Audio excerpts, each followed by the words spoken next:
Hello, everyone, and welcome to another edition of Talk More Talk, a solo Beatles video cast. And we always say, although this program deals with the solo Beatles primarily, there are times when we'll talk about the Beatles as a band. And we're going to talk about them, as you can see, today because the Let It Be compilation came out with all of the remix stuff from 2021. Yeah, if I don't have mine, Andy, trust me, I've got it. I think you know that. I'm sure Ken Ken does as well. Yeah. Oh, it's empty. Oh, you Yeah, got the you got an hollow empty one. one. The hollow That's it. version. That's That's a another special edition. rarity. No one knows about that one. So yeah, so so that's what it's going to be. It's going to be the new Let It Be set. It's going to has the book. It has the remixed album in there, and of course we have other stuff like the Glyn Johns mix, 4-song EP, and bonus disc of sessions and jams, rehearsals. We'll get into all of that, but first let me take a moment to introduce my co-hosts, and starting with the lady who has some books out here, the Queen, has books here, Songs We Were Singing, Guided Tours Through the Beatles' Lesser Known Tracks. She has another book, Fandom and the Beatles, which is her latest. And of course, on the bottom there, on my order that I put tonight, Michael Jackson, FAQ, all that's left to know about the King of Pop. It's Kit O'Toole. Hello, Kit. Hello, Joe. Hello, Tom. Hello, Ken. And hello, everybody out there. I think we're going to have a great show tonight. We've been waiting a long time for this box set. Long time. Especially Long, you. long time. Stole that from me. Especially you. Sorry, Ken. All right. Yep. And Yeah, right. next up, we have one of the two hosts of the Paul McCartney podcast slash video cast, Two Legs. It's none other than Tom Hunyadi. Hello, Tom. Hello, Joe, Ken, Kit, and I'm ready. Let's talk about the Let It Be Okay. box. Hope you all are doing well. Yep. And last but not least, he's been doing radio for decades now. I say that with respect because that's quite an achievement. And his syndicated show is Every Little Thing.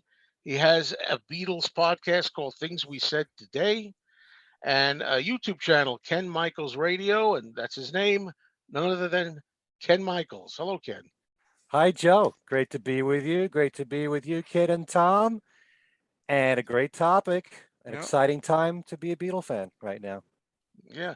Really, And the the only last thing 4 or 5 years has been an exciting time to be a Beatle fan. It's getting more and more exciting in recent times, hasn't it? And it'll be exciting in a month from now, pretty much. Yes. Yep. We'll go there later. Yeah. All right. And So, I just want to point out to everyone that we're all wearing, I think this is the first time we're all wearing like similar shirts and Let It Be sort of. That's how excited we are. yeah, that's right. Well, it's going to happen again when we do our press to play show. So, Totally. I have to get a press to play shirt. Yet. I don't Me have too. you're kidding me. one. No, I don't have one. But I'll But get you one. have you'll wear the coat though, right? That's right. I have a coat, a promotional coat, press to play promotional jacket. That's Okay. right. Okay. There you So go. There you go. I could wear that. All right. I want to see that. You shall. Definitely. All right. So as I say, we know what we're talking about by now. Let it be. But we're going to take a little break first and talk about the news with Ken Michaels. Tell us, Ken, what's going on in the news?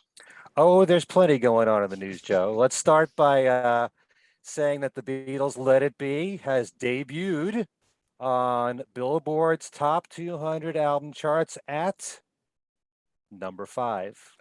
All right. All right. What do Not you mean? bad. Yeah. I remember when we talked about Abbey Road debuting at number 3 and you were disappointed. Because you're always expecting number 1, but I think it's very respectable. Absolutely. Very much so. Music that's 51 years old. I think it's pretty impressive right there. And the UK charts too, right? Were Right. better, I think. The UK I haven't seen those yet. I think it was If anyone 3. knows. I think it was 3.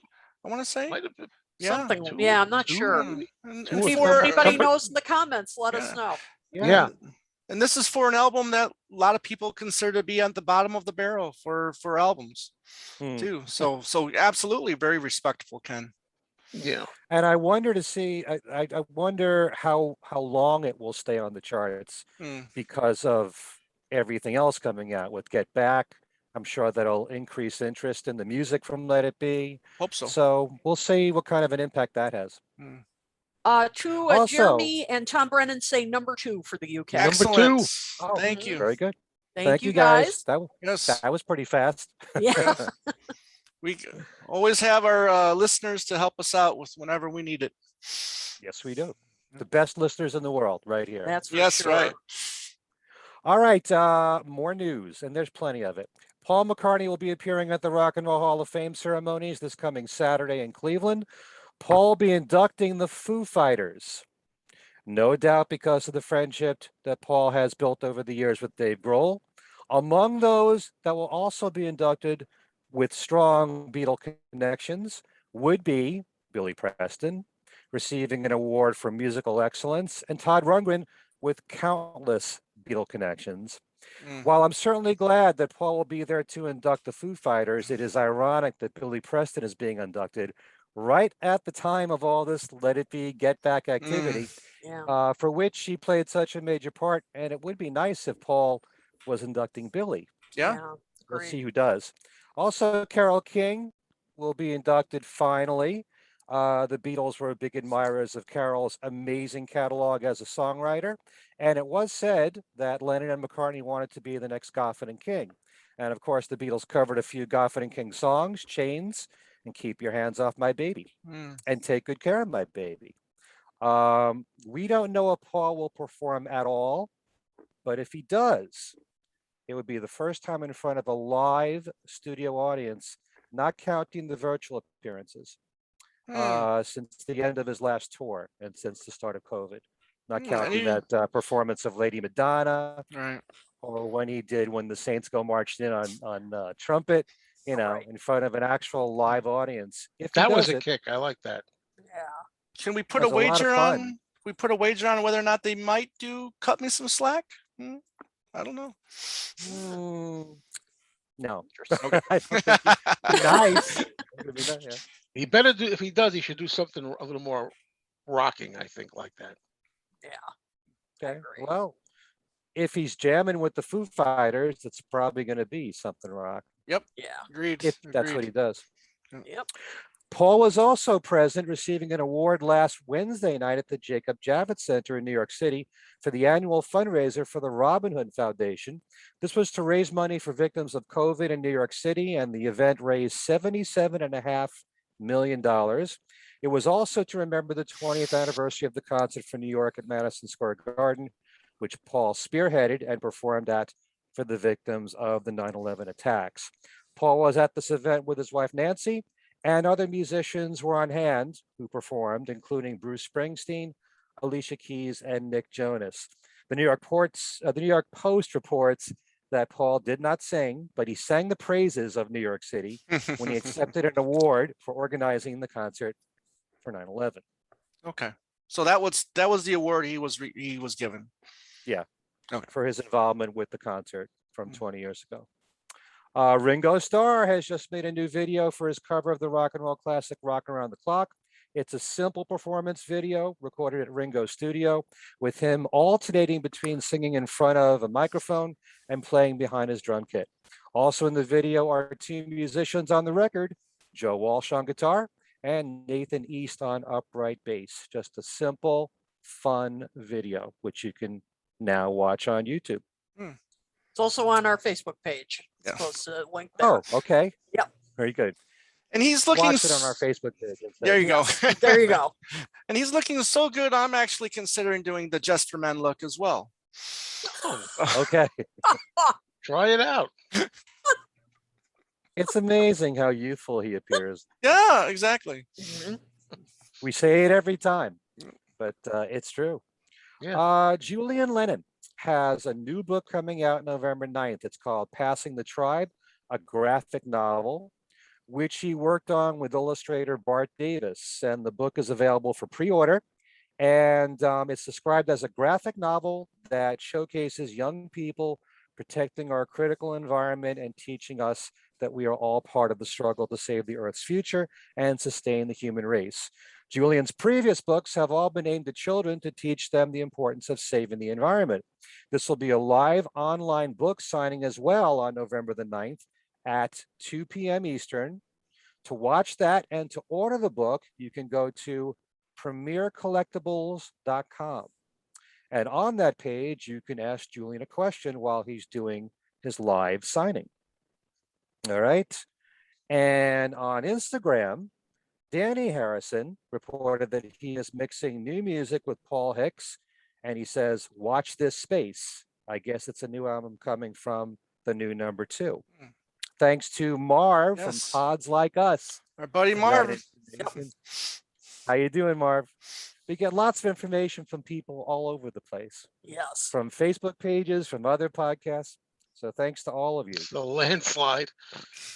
Can't just slide. Already with the honeymoons. Here we As go. it was announced on the last episode of Things We Said Today, we now have a date for the first in a series of books on Paul McCartney's solo career called The McCartney Legacy by Alan Kozin and Adrian Sinclair. Mark it on your calendars. Yep. Get your countdown clock ready. It'll be on October the 15th. So think 1 year after the Let It Be box set, The Yes. McCartney Legacy. From the Looking Beatles. forward to And, this.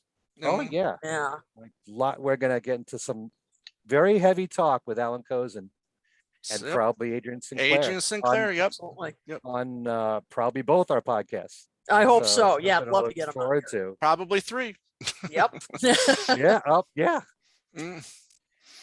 From the Beatles in print together in solo Facebook page, we hear that Leslie Cavendish, the former Beatles hairdresser, is coming out with a book covering the worldwide venues where the Beatles performed. More on that as we hear it. We have 2 major passings to take note of.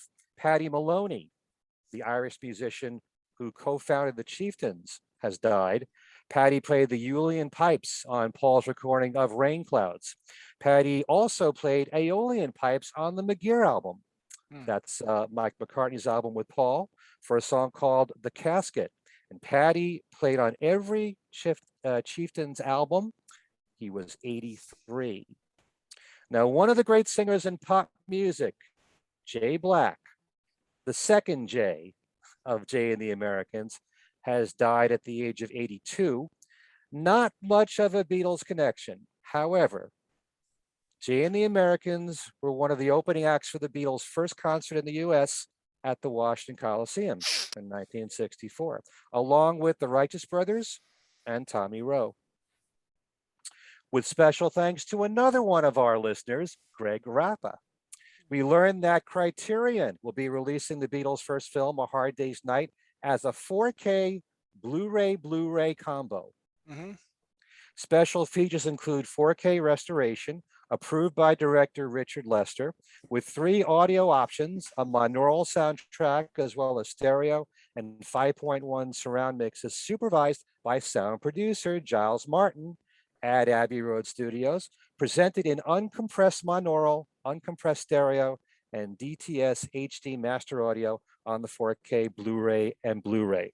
The street date for this is next January the 18th. More and more versions keep coming out. It's just like the albums, you know, Right. reissues over and over. You end up getting 20 versions of A Hard Day's Night. Yep. Squeeze that olive dry. Also, there's a special edition of TV Guide that has just come out, and on the front cover it reads, The Beatles' Greatest TV Appearances. But it's so much more than that. There are chapters in there on their movies, essential videos, the Beatles themselves recalling their historic days behind the camera, and famous people explaining why the Beatles matter to them, like Bruce Springsteen, Billy Joel, Taylor Swift, Henry Winkler, and Oprah Winfrey. Okay. And Peter Asher will be bringing his concert show, A Musical Memoir of the 60s and Beyond, to the Grammy Museum in Los Angeles. And that's also this coming weekend, October the 30th. To find out more and to purchase tickets, look at my post and I'll put it on our Facebook page for Peter Asher. Okay. Um, Almost done. Lawrence Mm. Juber is keeping busy. He was just a guest on the YouTube podcast show Tomorrow Never Knows. Mm-hmm. And you'll recall that while the pandemic was happening, Lawrence was giving concerts from his home through his Facebook page, which he called Tea Time with LJ. This was at first every afternoon, then 3 days a week. And this was a mixture of his own original songs, plus occasionally doing Beatles, Wings, classic rock songs, and so on. Through an arrangement with Bandcamp on October the 1st, he released a 4-song digital EP taken from his afternoon shows called Select Bends Volume 1. And one of the songs is his cover of Within You Without You. Initially, you can order this on Bandcamp exclusively, but there are plans for there to be a full 16-track album for general release in early 2022. Excellent. Count me in. Mm-hmm. Okay, 2 more items here. If you are a golf lover, like Joe is, you know, Hello, ball. what did he say to about all- me? You know, he can't learn how to play golf in one day. It'll take him at least a week. That takes a Say while. that to me, Joe. Oh God, Tom, here we go. Oh, death, where Anyway. is thy sting? Okay, Rodney. If you're a golf lover, folks, listen up. With special thanks to my wife, Joanne, for this. Oh, There is now a Beatles-themed golf course at Montgomery National Golf Club. It's located in rural Minnesota, and it has a 17-foot guitar greeting golfers in the parking lot, a hole in the world's largest guitar bunker, and a 1-ton yellow submarine floating in a pond at the 18th hole. Oh my God. Beatlemania is everywhere. It's on their website and on their scorecard. The holes are named after Beatles songs. And yes, there are strawberries growing near the one dubbed Strawberry Fields. The clubhouse is covered with memorabilia, including a rare Beatles jukebox that the owner, Greg McCush, picked up at an estate sale. Ringo Starr, Ozzy Osbourne, and Steven Tyler reportedly own the same one. mm. Need to know more? Well, you can visit their website and watch a video about the golf course at montgomerynationalgolf.com. And finally, a big reminder that Paul McCartney's new book, The Lyrics, comes out November 2nd. That's a week from Tuesday. Okay. Okay. I think that's plenty of news right there. Oh, yeah. Actually, the interview that was written in the Guardian a couple weeks ago was finally released yesterday.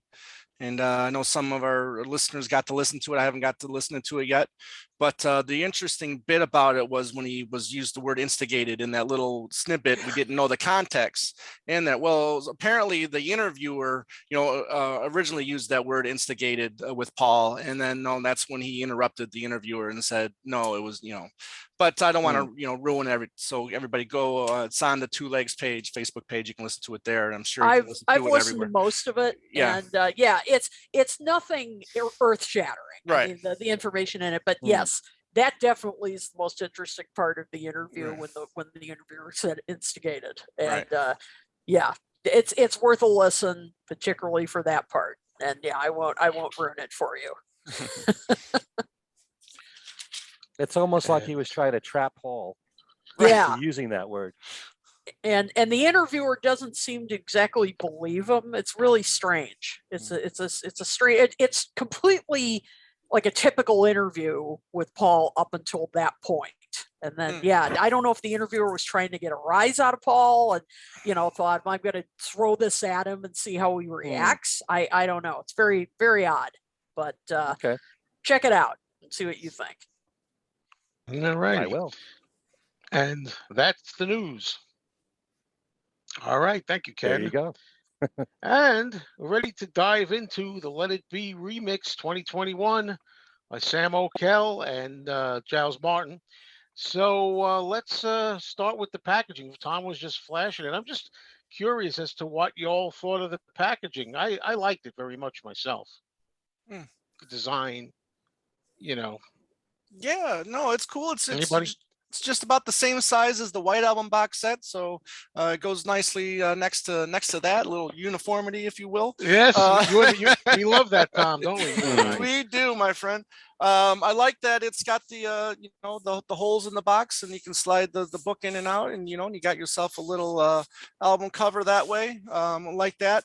I'll tell you You have a what. choice. You have a choice of You have a photos too, if choice, you want to yes. reverse it. Yeah. Now the biggest thing that I'm very pleased with about this packaging is we all know that lately they've been doing these kangaroo pouches in these box sets. However, these got the CDs in a slipcase and then in the pouch, which every box set should be doing that. And shame on the Harrison camp for not doing the one where we spent all the money on. They could have afforded a little better quality on that. But anyways. But that's my biggest love right there. It's just that those CDs are protected in the little booklet, and the book itself is magnificent. I just got done reading a little bit more today. Very informative about the setup.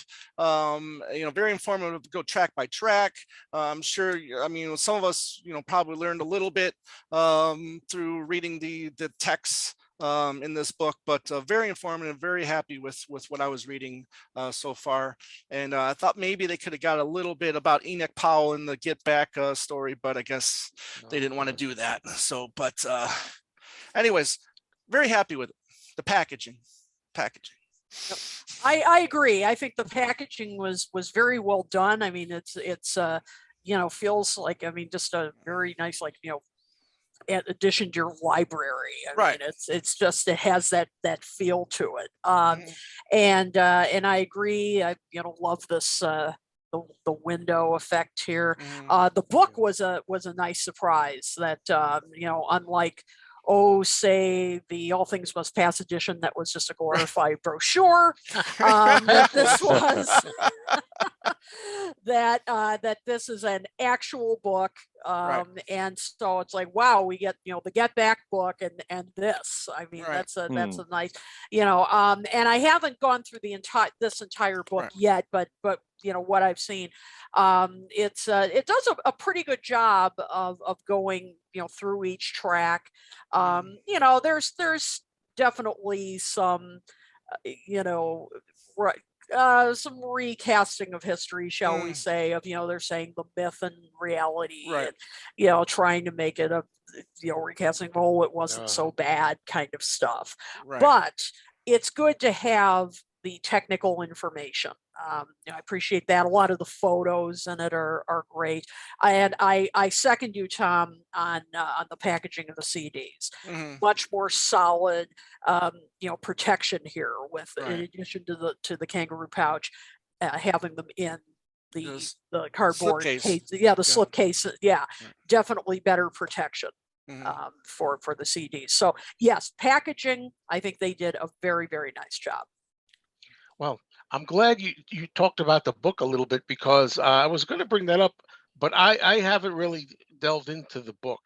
I've been spending a lot of time mostly reading the Beatles Get Back book, which Tom's got it ready, right?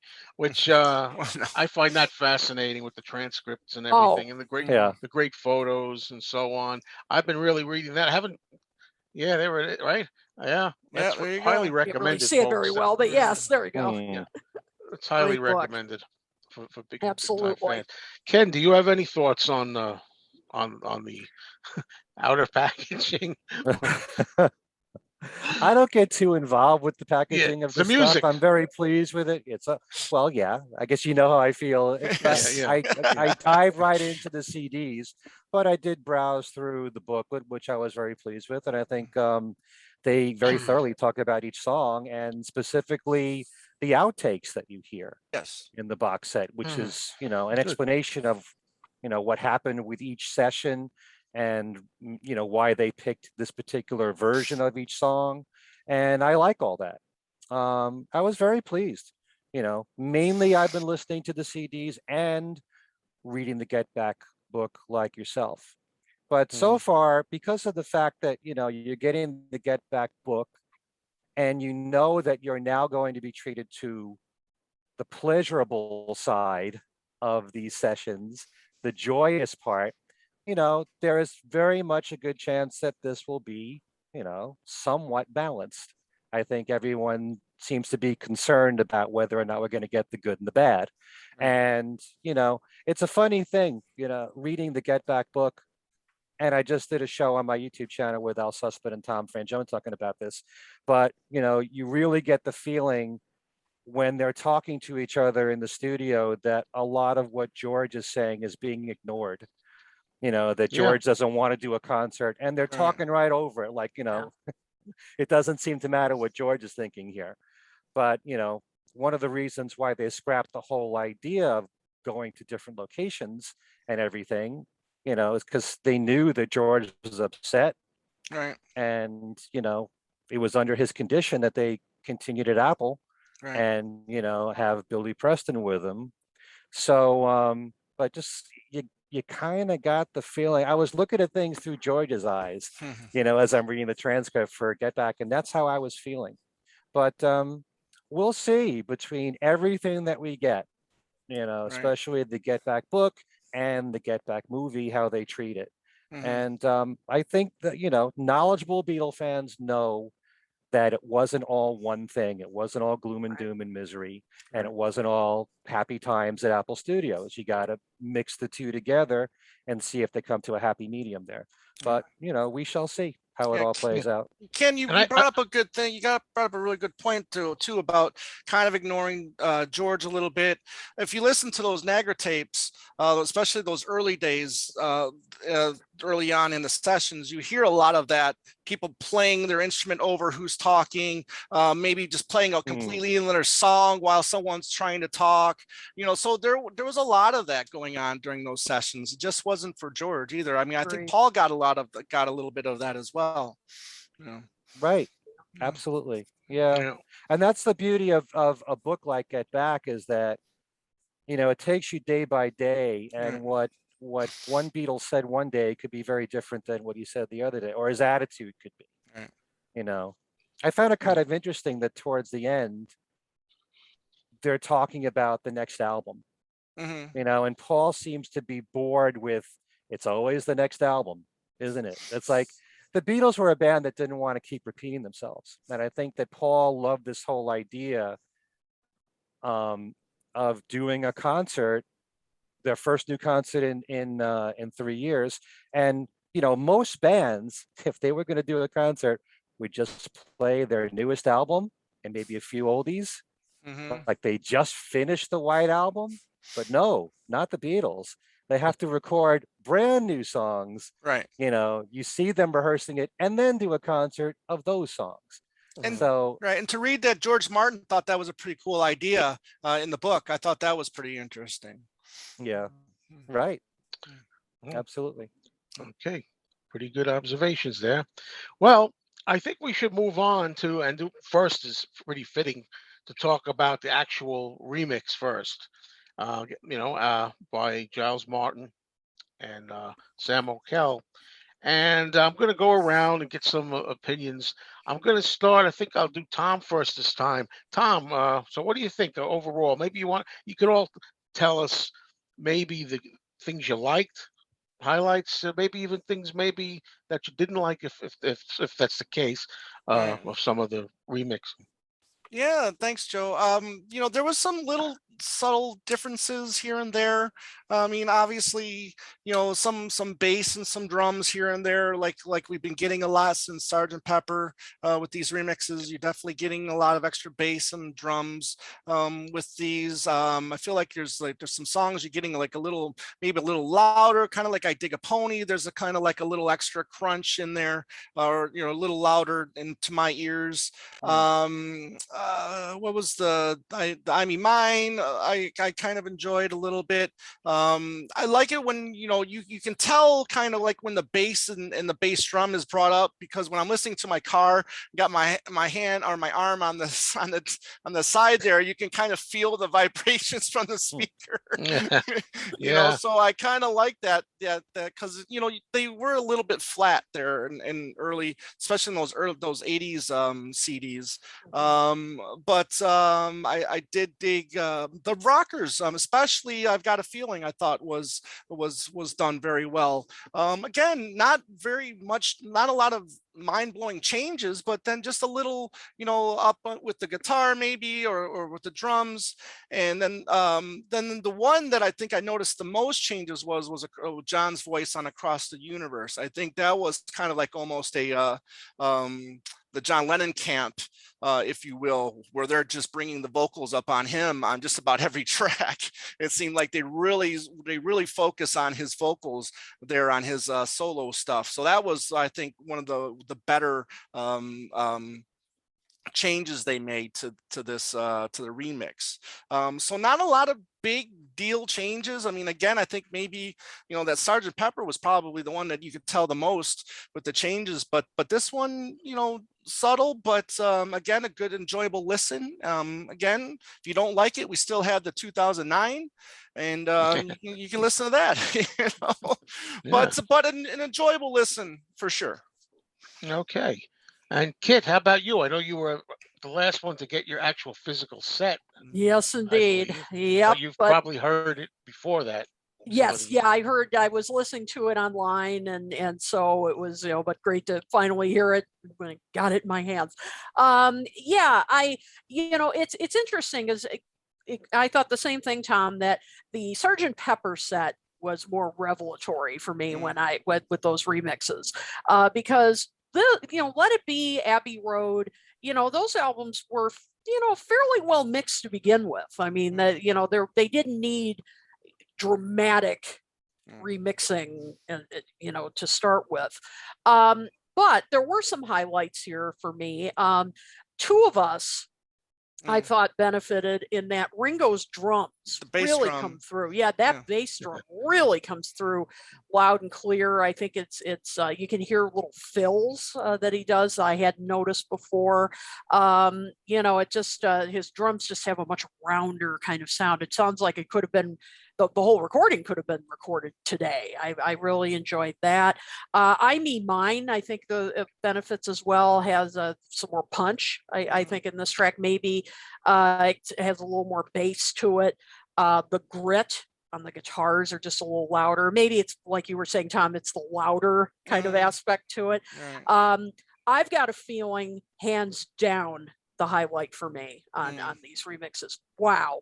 I mean, this may be the go-to version for me from now on. And this was kind of, on all of these remixed albums we've gotten, there's like the moment of truth song, right. I call it, for me, and this was the moment of truth one for me. Like, all right, I want to hear those guitars, I want to hear that bass come in, and of course John and Paul's harmonies. I do hit me, right. And this was the one.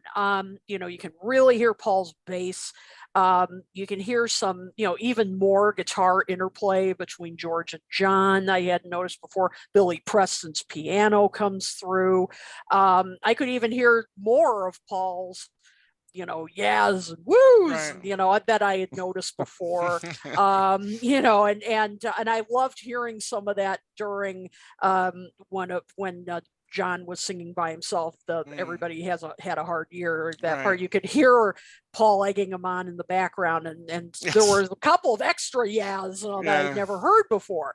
The joy of that just comes right through the speakers. I loved that. Have to say I changed my mind on one thing. Oh, before I get to that, For You Blue, I also like the remix of For You Blue. I think it sounds clearer, also has more punch. Can hear a little more of George's asides and really can tell what he's saying. I mean, that's another thing. The one I changed my mind on, though, was Long and Winding Road. At first I liked it, but then when I listened to it again, once I got my box set, and I listened to it again, the orchestration's a little high. Yeah, I think so, personally. I didn't want it removed. Because I do like the orchestration. Right. It just was a little high up in the mix. If they had lowered it a bit, I think it would have been better. There were a few moments. Nope. Kit's a little froze here, I believe, correct? It's got a freezer. No. You're frozen, Kit. So what we'll do is, we'll go over. Let me go over to Ken and hold that thought about the long and winding road. Okay, Ken. Okay. So why don't you start telling us what you thought of the remix, especially Overall, highlights. I'm very pleased with it. I do feel that Giles Martin has learned the knack of trying to please the purists and trying to please people that want some changes and coming in the middle there. The differences seem to be not very drastic, but noticeable. Sometimes it almost seems like a remaster more than a remix in that regard, but everything seems to have a much fuller sound to it. And I do agree with what you guys have said. The rockers really have more punch, and all of them. Dig a Pony, I've Got a Yeah. Feeling, One After 909, Yes. Get Back. They all benefit from whatever Giles is doing here. But I love everything. I noticed initially with two of us, John and Paul's harmonies are clear as a bell, being able to separate them. Although they're separate on the Glyn Johns mix too. More punch in the drumming, and you hear more of the acoustic guitars. I wrote down that for Across the Universe, one of you said it. I think it was I might said have it. been Kit. All right, the John's lead vocals are Yeah. in your face. Yeah. Definitely. Okay, yeah. The acoustic guitar is clearer, full sound with the strings and choir. I Mean Mine, George's lead vocal is much hotter, more in the harmony vocals on that song. The piano is better. You hear the more piano in Dig It. Paul's vocals in Let It Be are clearer, a bit clearer. George's lead guitar has more bite to it. Drums are more pronounced. Everything from the brass and strings in there. Long and Winding Road was the only one where I changed an opinion because I first listened to this in my car and I really felt like they brought Phil Spector's production down too much and I couldn't hear the trumpet that well, the four notes, but then when I listened with my headphones on, I felt like it was really close to the original mix and the original balance. And I wanted that. I wanted it to be respectful to what Phil Spector brought to the song. I'm a major fan of what he brought to it. I like every version of The Long and Winding Road. Don't get me wrong, but I've always defended Phil Spector's production on the four tracks that he worked on a lot on Let It Be, and everything else, as you know, All Things Must Pass in particular. But still, even with my headphones on, the trumpet seems just a little bit pushed back there. And For You Blue, I wrote that the piano sounds hotter and clearer. And that's about it. But overall, an improvement, definitely. But when you had the headphones on listening to Long and Winding Road, you didn't think that the orchestration and the vocals were kind of like almost on par with each other? I mean, a little, maybe the orchestration was brought up just a touch, rather than when you heard it in the radio, you thought it was down a little bit. Yeah, Was that no, what you said? I thought it sounded pretty close to the way it Okay. originally came out. Okay. You know what I think of. I find anyway, my experience. It depends. A lot of times, different people hear things differently Right. to begin with, and it depends. Are you listening through headphones? Is it a Mm. car stereo? Is it a big room? Is it a little room? Is it Hmm. 5.1. listening on social media, Yeah. which I don't recommend. I try not to make a final uh, version of my opinion on that because it doesn't sound as good to me as listening on physical media most of the time. I don't mind listening on social media when I just want to hear a song, like a new Hmm. song, Ringo's new song or something. What does it sound like in general? But for sound quality, I like to, listen physical media and certain way. But I was listening in my car, my old car because I have a new car that doesn't have a CD player, so that's going to be a whole nother ball game. And I think even getting a portable one that they say you can put in the auxiliary, I don't think Right. that's going to sound as good That's nowhere as near. When you get the auxiliary cord and put a CD player, yeah, that's yeah. you don't want to do So that. I won't rely on that. But for me, I had like I always do. When it comes to Giles, I've had just mixed feelings on some of the songs. Some of them I love what he does, and some of them I'm not as crazy about. And for me, it varies track by track. I think I pretty much like his work on Pepper the best out of everything. so far. The White Album was hit and miss, and Abbey Road I liked, but hit and miss. Um, yeah, Let It Be overall pretty good. Ones that stood out to me were the Let It Be title track. Really sounds clear. Everything in there, Paul's voice, the guitar, like you said, biting guitar, Mm. George's solo. I love that. That's always been my favorite version. I like Yep. the album version better than the Yep. single version, Same here. actually. And A lot of the people feel that Rockers, way. yeah, yeah. I think somebody on your show, I watched that show that you did, Ken, with Al Sussman and Tom Frangione. Somebody, Right. it might have been Tom, said that he liked it, but I was like, Oh whoever yeah. said it, I'm like, yeah, I'm right there Hmm. with you. Love Let It Be song on there. And as you said, the Rockers, I've got a feeling. Oh, that just what punch that has. How powerful Mm. that is. That's great. I think I Me Mine, I was surprised, was like my favorite track. That's the first listen where I said that's the one that leapt out at me the most. Yeah. That I Mm. really liked it. The drumming, I heard every little drum sound and George's voice. It really was well done. And that's Mm. not a track that I particularly, you know, go to. I Yeah, mean, it's always same been here. like one of the lower tracks for me. But yeah, I mean, I was just like blown away by it. I mean, it just real sonically, just it sounded great. Yeah, Mm. same here. I don't. It's not one of my go-to tracks per se, but boy, I really liked it on here. And at first, when I listened to it, I thought the drums were too much. And I say that as somebody who really wants Ringo's drumming to be appreciated and brought up, Mm. particularly in the earlier tracks. I can only wish that somehow that can be realized for 63, 64, 65, you know.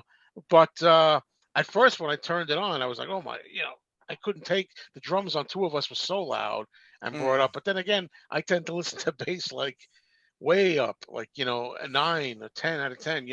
I had to bring it down to one or two. I mean, that's how it was for me. One after 909, I like that. I thought that really sounded alive, really, Mm. really strong. At first, I thought, upon first listen, I'm saying, where's the piano? I don't hear the piano as loud as I'm used to hearing it, or prominent. Then on another listen, on another day, another mood, I was like, oh, there it is. It's there. So it's funny how that happens. I'm like, it could be your mood even. So as Mm. Ken often says, to make a official opinion on one listen doesn't always work, especially with, I think, sound quality. You can Hmm. listen to it a few times. Let's see Kit. I hope Kit comes back. She's But she restarting her managed. computer, so she doesn't understand what's going on right now. But we'll see what happens. Oh, okay. Well, we'll see how we do. I'll try to move it along here. Uh, so she was talking about the Long and Winding Road. I was disappointed in the Long and Winding Road. In my review that I did, I was saying at my channel, I was saying that I felt I kept using the word like I would say like choir, or whatever, Hmm. orchestration was too loud, but also the singing, which is the choir really. I was mostly saying orchestration. I should have said more of the singing voices. It was louder, I thought, and kind of Paul didn't shine as much. I thought it was a little overwhelming to my ears. And at the end, when he says that little ad lib of sorts, when he says, "Don't keep me waiting," at the end, Yeah. I thought that was a little subdued. Maybe it's how we're used to hearing it all these decades. Hmm. So I was a little disappointed, but overall, yeah, pretty pleased. I'm trying to think where I would rank this if I was going to do such a thing. I said Pepper I like the best. I might put this after Pepper, and then Abbey Road, and then the White Album. But Mm. if you have any thoughts on that, I mean, it's almost pointless to rank, but just for the heck of it to have it down, what do you think? Where would it fall That's for so you guys? tough. Yeah, I mean, I need to definitely spend more time with this, and just take it in a little bit more. I really need to go back and listen to the other three. To be honest with Mm.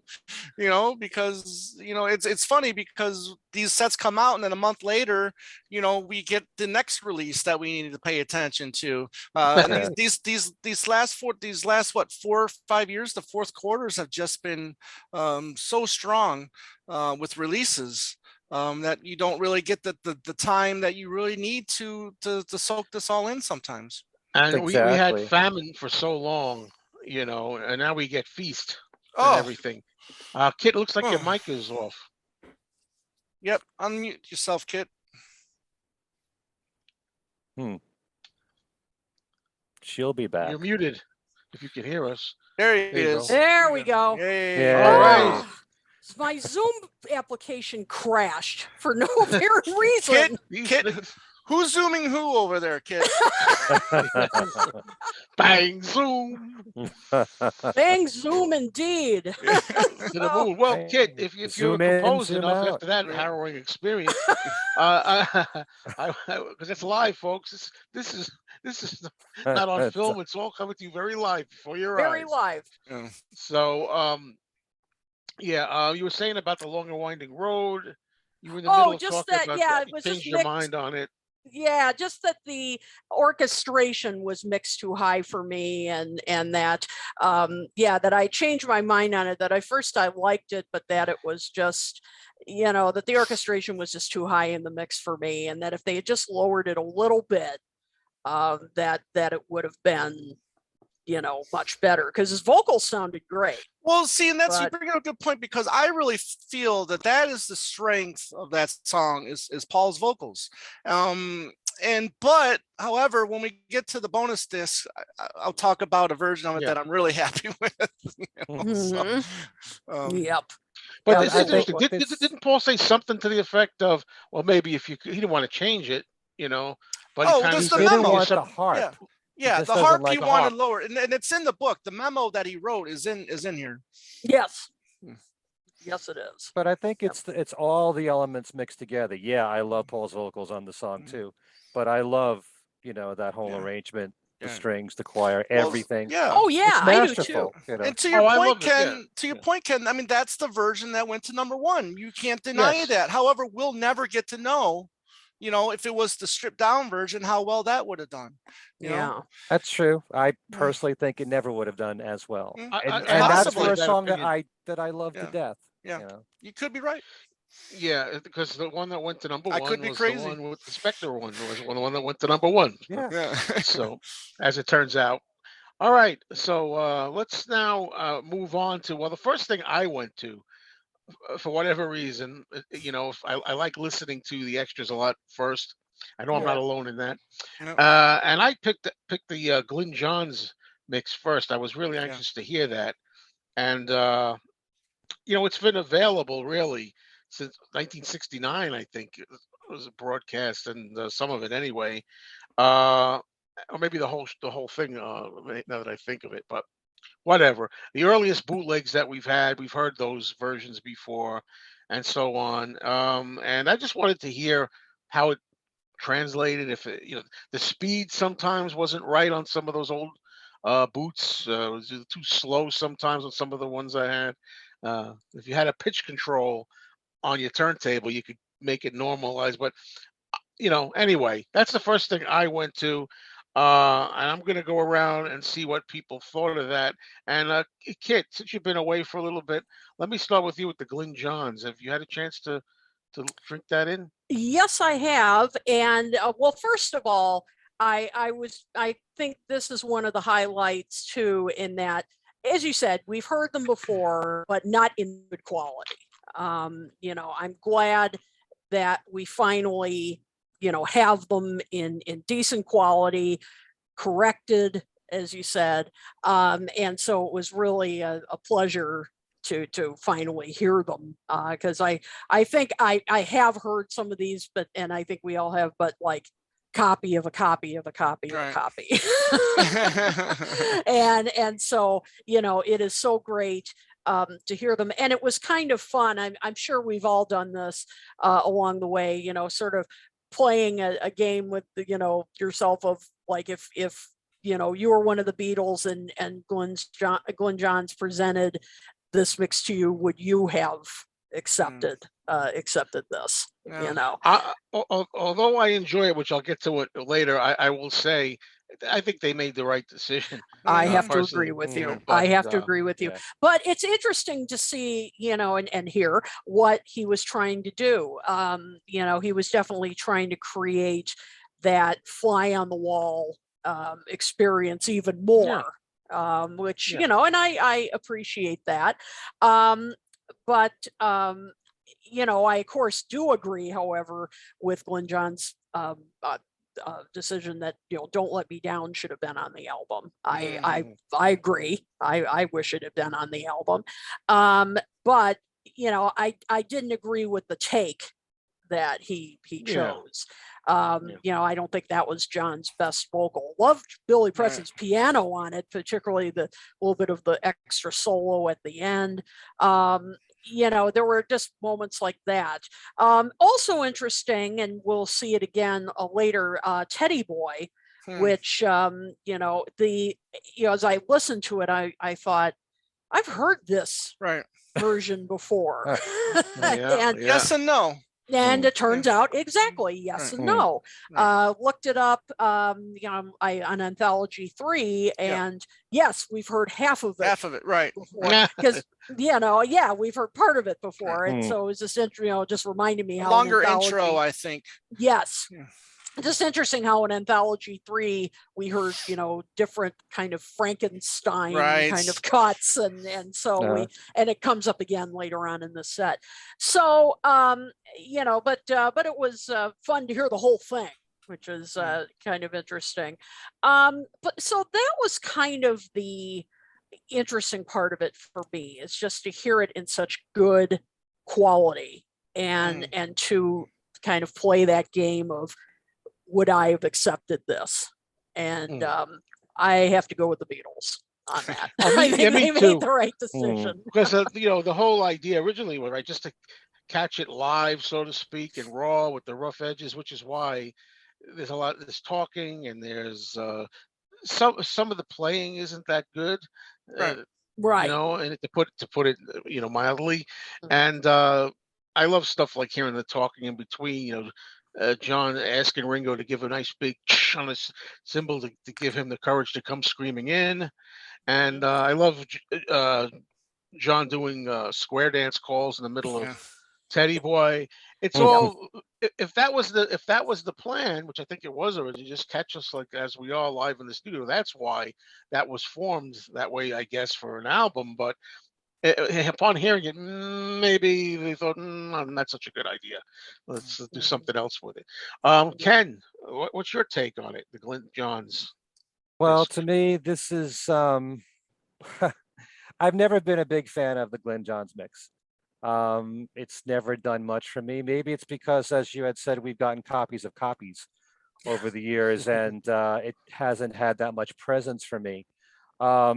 It's interesting from a historical perspective that this could have been the album, and it is more what the Beatles wanted. They described this as nature intended. So this is without overdubs, without Phil Spector coming in, and still, you know, there are better takes of these songs, and maybe that's the problem that the Beatles had with it. It's still interesting to hear what might have been. It's interesting to hear slightly different arrangements. Some of the songs, like Don't Let Me Down and Dig a Pony, are a bit slower. You know, I'm so glad they never released Teddy Boy this way. I love the version that's on the McCartney album so much more than what they did here in the studio. You know, that there's some real high moments. It's more the ad-libbing. Like in Don't Let Me Down, Paul screams one more time. And then John goes, hit it, Bill. You know, I love that stuff. Solo. That's great. You know, and it's nice to know that at the end of One After 909, that's when John said, I hope we passed the audition. Stuff like that, that got shuffled around on the official Let It Be album. Yeah, The Long and Winding Road, which I you know, it's one of my absolute favorite Beatles songs, sounded very echoey to me in this particular version. Agreed. You know, I'm not that thrilled with it. I'm still not. You know, I've Got a Feeling is the same one that eventually was released on Anthology 3. It gets cut off kind of early, which is a disappointment. You know, I can't say too much about it. I love the 2 discs of outtakes so much more than this. Of course, on the show that I just did with Alan Tom, they felt the exact opposite. Me too. But Mhm. I think there are times when certain things like this should be put out because of its historical importance. Yeah. But you can certainly understand, like you said, when you listen to this, why the Beatles didn't accept it and didn't want it to go out. Yeah. If it had come out like that, I dare say I think it would have been really ripped apart. Oh, what a tanked. Yes, Yeah. big time. absolutely. Mm. But I think you hit the nail on the head, Ken. It's historic for historic reasons. So Yeah. I'm glad we have it. Right. That it's in Yeah, better and quality. most of it is really, even though there are some kind of what official versions like one after 909, ones that we're used to hearing. I still say the rest of Get it is back. kind of like it's like an outtake rehearsals or sessions disc in its own right. We know it as the Glyn Johns album, but if it had not been, and it had just been all those tracks like I've Got a Feeling and Dig a Pony, when they have the All I Want Is You Right. bit in there, and John going, "Yes, I do," Ew. stuff that I love. Just be able just another disc of outtakes. It's great. Mhm. So, Yeah. Tom, how about you? What do you think? Yeah, for me, this this is my Easter demos from the White Album for me. This is okay because you're getting tracks that we know they're not the final product. I mean, yeah, they're demos or they're earlier takes. So I kind of look at it that way. I don't really look at it as an album. And yes, I think we all can all agree that we're should be thankful that this wasn't the final product. Yeah. But like we all said, I mean, this was the original concept of the idea. I mean, this is a band going in and writing, recording songs on the fly. I think it's really cool that it opens with One After 909. I think that's a bold move. I mean, what a great rocker to open the album. And I love the Get Back reprise. I think that was pretty cool. And I love the segment that they chose that we get the longer version. And I think on disc 3 or just 2 or 3, I forgot which one now, but and I just love that the Paul just doing his little ad-libbing, if you will, during that quick little reprise. I just love and John comes in with really kind of like not very enthusiastic. But if anything that these tracks prove to me, and then we can also talk to it more when we get to 2 and 3, is George really needed more time for these. It shows you how much time George needed to work on his solos a lot, because there's a lot of times where after Paul's doing his screaming on I've Got a Feeling. I've Got a Feeling, and George does his little guitar solo, and look how long it took him to finally get it right. And then sometimes he was doing it just to annoy Paul. I understand that. But a lot, and the same with other solos too for George on here. So it doesn't really show him in a decent light, which he was just ranked the 11th greatest guitar player by Rolling Stone magazine too. And you listen to some of this work and you're like, 11, really? But I always say that I love the finished product when George really works it out. Right. But there's a lot of outtakes, and especially and even early Beatles outtakes. It's and it's just not really that good. But again, I'm glad we have this. There's a conspiracy, or not a conspiracy, but there's a controversy out now right now with the Japanese. I mean, is that version that the correct mix or not? I don't know. I haven't listened to that Japanese mix of the Glen Johns mix yet, but I dig it. Not to take it from can you dig it? Dig it? Oh, I can dig it. Yeah. I enjoy it. One thing, I don't take it seriously. I don't appreciate that. If my memory serves, didn't he have the 2 Paul ballads together? Let it be, and then Long Winding Road. Yeah, back to back. I don't like that sequence. What that's worth. But kicking it off with One After 909 was actually a good idea. That's a nice touch. I like that. Yeah, I agree with that. Let's see now. Let's go over to the 4-song EP. Ugh, do we have That's to? included. That's very controversial. You know, we know all about that. People are like, oh, you know, you have a disc there. You could have put more tracks. You didn't need the EP, or you could have taken those four and stuck them on one of the other bonus You, discs, and et cetera, et cetera. you could have Uh, taken the second and third disc, the Yeah, 2 discs of outtakes, and put them onto one CD. Thank absolutely. you. Yeah.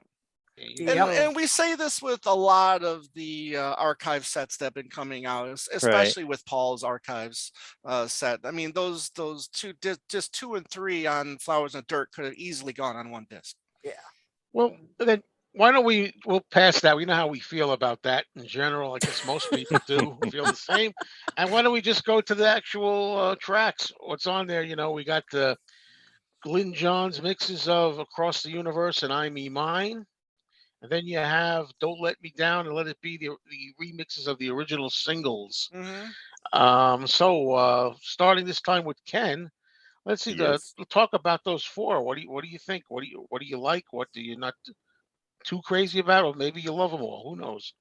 I like the fact that Across the Universe is basically the first version that came out from No One's Gonna Change Our World, but at the right speed with Lizzie Bravo and Galen Peace. You could hear them on harmony vocals, so I like hearing it that way. Um, I like Don't Let Me Down only because of the introduction there. Mm. And Paul is saying, "What have you got up your sleeve, John? Don't let me down, bloody good one." And I think he says, "Don't let me down, blues." I love all those ad libs. We kind of live for that a little bit after the Let It Be album all these years, where you love all the ad libs on there, and now you're getting more of them. So yeah, I don't have too much to say about it. I mean, mine, George's vocal is more upfront, and this is without strings and horns. Still the shorter version, interesting, Yeah, because only Mm-hmm. Phil Spector lengthened it. Right. yeah, Let It Be, there's more organ in the beginning. The drums are heavier on the single mix, and that's it. I'm not thrilled about these four songs. You could have tack them at the end of the Glen Johns CD for all I Yeah, care. good point. You Yeah. know, Yep. right. I you agree. didn't need to waste a whole disc just on 4 tracks. Yeah. So Yeah, I mean I was impressed with the remixing of the singles. I mean, Don't Let Me Down, really, I love that song, and it's the one we all know really, but from the mm, single, but it's really vibrant and more up front. You know, it's louder, and same thing with Let It Be. I like what was done with those. The other two I could do without. I mean, Across the Universe is interesting for the reasons that you mentioned, Ken, to listen to. But I Mean Mine, I guess it's historical because it's the minute and a half or something mhm, version. It's not the 2 and 20 minute, two and a, right. Yeah. 2.5, whatever, something like that version. So historically, it's interesting. I Mean Mine, but I could do without listening to it. I'd rather listen to the elongated one that Phil Spector brought us. Me So too. But this is yeah, without the Phil Spector production. Period. It's just the band. without the So, production, without the yeah. production. Mm. So okay, so Tom, what do you think? Four song EP. Yeah, I kind of agree with Ken. You know, listen, I listened to, or I was reading an interview with Giles Martin. He knows he's getting beat up for these remixes. He understands what he's being put through with these remixes.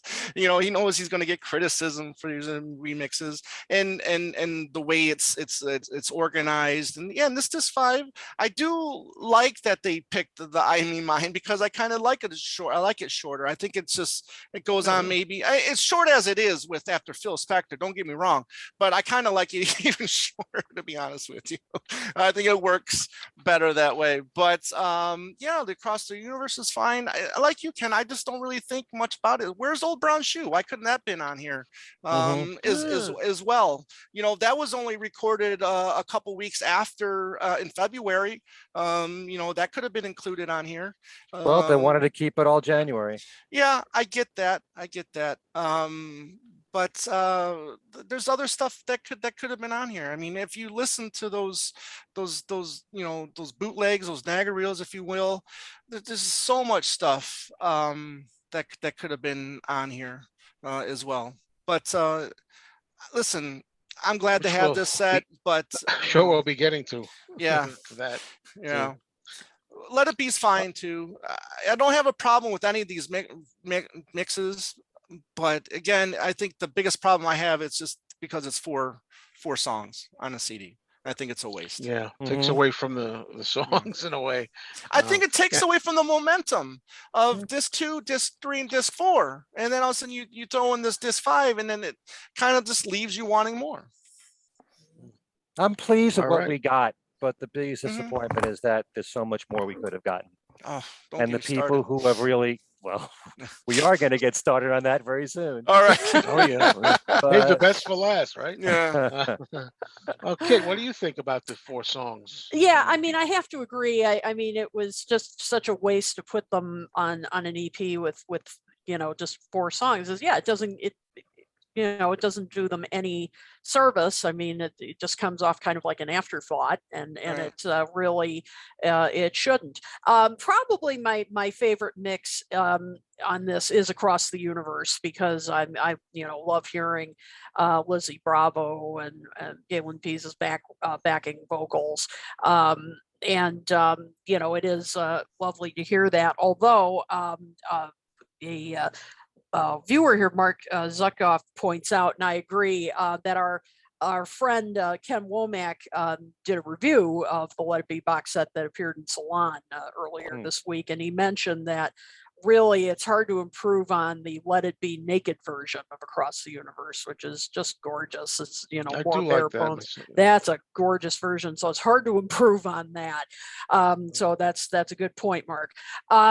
But I do like that. But yeah, I mean, and the other remixes, nice to have.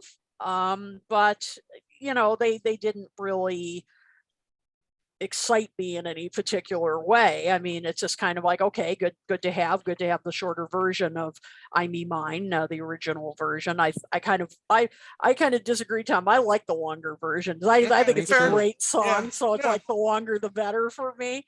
But yeah, I think these could have been showcased so much better rather than just thrown on this, as I said, like an afterthought on this Right. EP.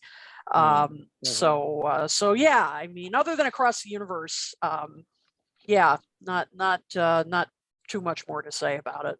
Okay. All right. So now the time is here. Talk about the bonus discs of the sessions, Apple jams, rehearsals, etc., etc. There's a lot of stuff we can talk about here. Ken, I'm going to let you go first. Overall impressions, what you like, maybe didn't like, what you missed, the whole shebang. I liked everything that I heard on these 2 discs. Everything. I think that the tracks that were chosen were wisely chosen. It's just that, and I'm not familiar with everything on the Niagara Reels. I've heard a lot of it, but I know for a fact that there's a lot of interesting stuff that you could have put on here. But of the stuff that I like the most, I would have to say, and it's kind of ironic because when they first leaked out these tracks, Universal did. What I heard first was One After 909, which was the take that they did, take 3 at Apple Studios. And Billy Preston's actually on a real piano, an acoustic piano, as opposed to the Fender Rhodes that he used on the Apple rooftop. And it has a different sound. And it's a little bit slower, but it really cooks as a band. I love this take of One After 909. It could have been the release version as far as I'm concerned. But I love that. I love it. I still absolutely love the one that we've known all these years. But really love that version. And I also love that that different take of For You Blue, which is take 4. There's more piano. George's vocals are so clear. It's a more of a lively and spirited version of For You Blue. And at the end, I think George said, that sounded lovely. So I love stuff like that. The take of Paul doing Please Please Me on the piano and then going into Let that It was Be, interesting. Yeah. that is really just priceless right there.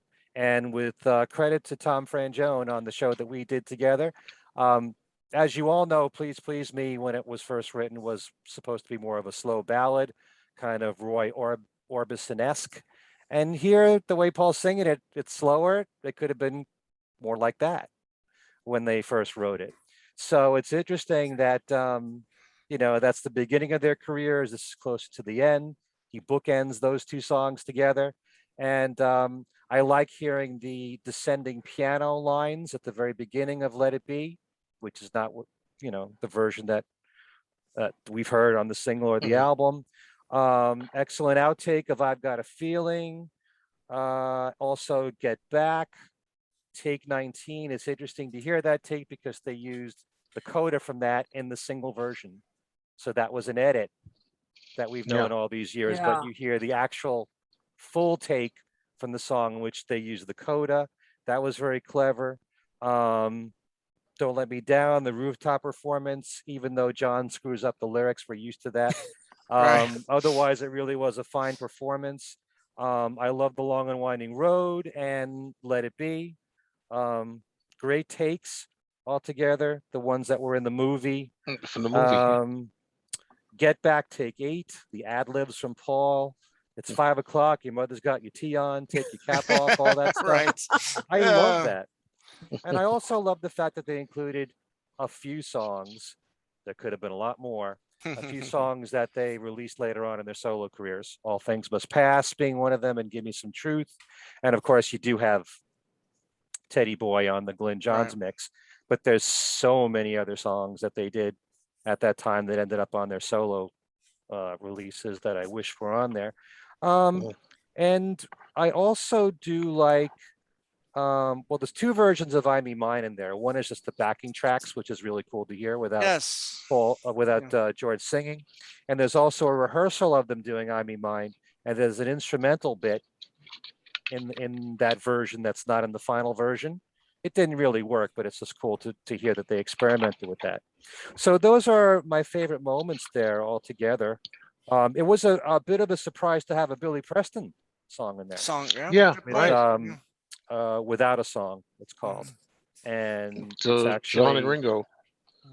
Yeah, and it turned out to be a song that he later released on "I Wrote a Simple Song," one of his solo albums, but he didn't write that one.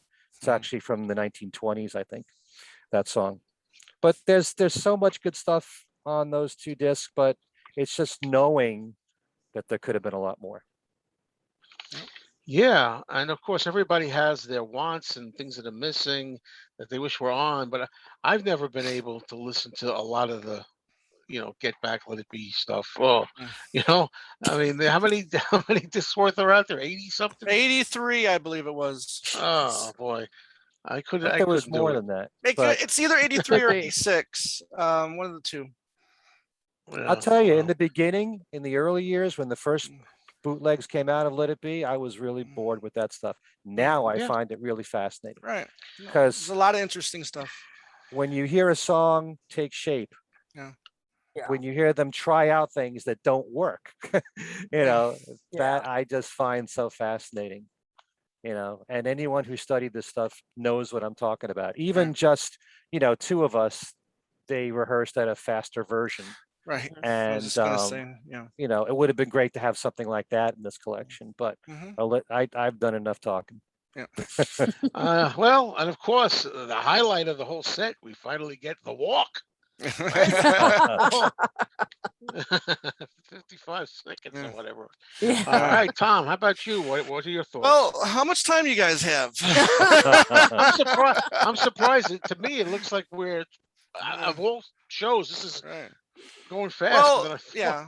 Well, Ken said, the faster version of Two of Us. There's also a faster version of Get Back. That's a lot of fun. Just to rattle off a few. Okay.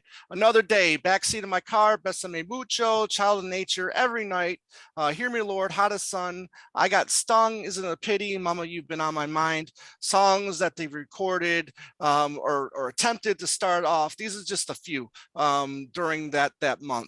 Well, where are they? Why can't they be on here? Isn't it a pity? Really, more it is a pity. Right. Yeah. And I was just going to say that too. George is heavily lacking on this compilation, I think. But then again, he didn't Besides the 30 versions of All Things Must Pass on here, you really didn't do a lot. But there's a fun version of A House of the Rising Sun that they did. That's kind of cool. I don't know if you guys have heard that before. There's a really cool thing called Get Off. That's an ad lib kind of thing that's a lot of fun. You go to YouTube, type in Beatles Black Album, and it's just going to be a lot of fun stuff, and that's where you get the controversial stuff as well, which I wish they would have talked about a little bit more. Hopefully maybe they will with the Get Back sessions. Get Back movie. But I loved where is it? God damn it! Oh, Darling. They're doing Oh Darling, and then you hear John go, Yoko's divorce just came through, and then he's happy, and then he's participating in that song. I thought that was really cool. I love the chatter with George, running through, trying to do a run through something, and then he's like, "What could it be, Paul?" And then and then there's John going, "Well, just knowing what he checks me like a cauliflower or something like that." Yeah. That's a lot of fun. Pomegranate. But again, it's that chatter. That's a lot. That's really fun. I mean, especially if you got that bootleg of all 86 discs. I mean, you get a lot of that chatter on there. She came in through the bathroom window is very close to what I think was on the Anthology 3, which is fine. Give Me Some Truth, I thought was really interesting. All Things Must Pass, like I said, they ran through that a lot, especially during the second half. So I would have really appreciated maybe one or two more versions of that song. There's the making of the album speech where they're all having like a little meeting, and John's kind of like talking to Paul about, you want this, you want the last number to be your song, but now it's kind of like a bad song and you're kind of mad about it, and Paul's like saying, well, I don't really know why I'm upset about it. But so that's really fun. And then George says something like, well, everything that we did was never really planned to begin with. We just did it. It was really interesting stuff from that. So yeah, a lot of really cool stuff on here. Take 19 of The Long and Winding Road might be my favorite, my go-to now whenever I want to listen to The Long and Winding Road. I just thought that was absolutely marvelous. And I keep saying it over again. It's the vocals from Paul that really are the most important thing for me for that song, and they really shine on that take. So I'm happy with it. Yeah, could there have been more? Can You Dig It is kind of fun, Yeah, fun another dig it type song. So, and then we get we get 8 minutes or was it, how long was Dig It? Was it 8 minutes? It was originally 8 two versions. Right. There was one that I think was like 13 minutes long, and there was one that was shorter. Wow. And I think this was like over 4. I think this is perfect, though. It's like, it's not quite 5; it's 4 and change. Which is, you don't have to sit there and listen just a little 50-second one, and you don't have to go through something that's like 8 to 13 minutes or whatever. Right. I like that. Yeah. Well, sorry to ramble, but well, hey, there's a lot to ramble about. I have to tell you though, Kit, it's going to be a tough act to follow. Yeah, I know. You have to kind of give me your opinions. And a number of commenters here have been talking about other songs that they would have liked to have seen, like Watching Rainbows. Susie Parlor. Susie Parlor. Yeah, Susie Parlor. Somebody mentioned that.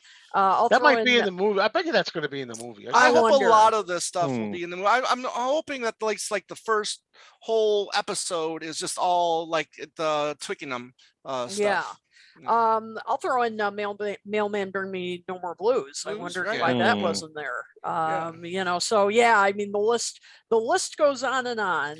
1 second. Yeah, so sorry, Queen, to interrupt, but if you guys want to, you can always just type in songs that were recorded during that month, and you can you'll get everything in either an alphabetical order or day by day. Absolutely. And that's the thing. Oh, go ahead. I was going to say on YouTube, there is a ton of stuff that you can listen to. And some people have put together their own compilations that flow really well, and it's fascinating to listen to now. Some songs are not finished, obviously, and they're good quality. they're Mhm. really good sound quality. I don't care if it's in mono; it still sounds pretty clear. So much of Kit, this you stuff. mentioned Mailman Bring Me No More Blues. I mean, that, even stuff that we've had before, I'd Right. like to have it represented on here. And one that comes to mind to me as my namesake, Mean Mr. Mustard. I Yeah. really kind Hmm. of kind of wish that was on here. This with the rest of the songs like Polythene Pam and She Came In Through the Bathroom Window. It would Sure. be nice on here as well.